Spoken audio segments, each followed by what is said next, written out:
नाशिकमधनं एक धक्कादायक घटना समोर येते। नर्स सासूनं सुनेचा घरीच गर्भपात केलेला आहे।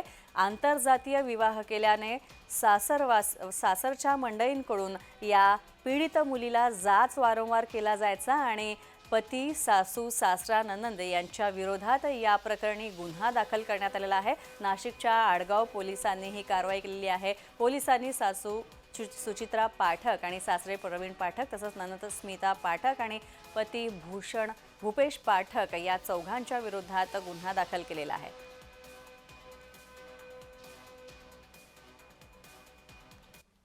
हे 2024 मधली गोष्ट आहे। तर त्यावेळेला त्यांनी गर्भपात केलेला आहे।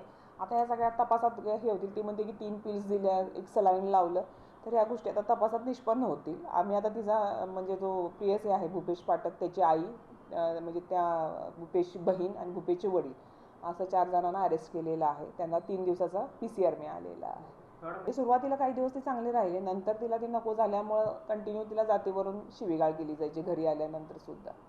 आणि तो मुलगा पण म्हणायचा की तू एकदम कमी जातीची आहे, तू झोपडपट्टीत राहते, त्यामुळे आमच्या घरच्यांना तू परिस्थिती म्हणजे तुझी आर्थिक परिस्थिती चांगली नसल्यामुळं तुझं आपलं लग्न त्याने मान्य करणार नाहीत।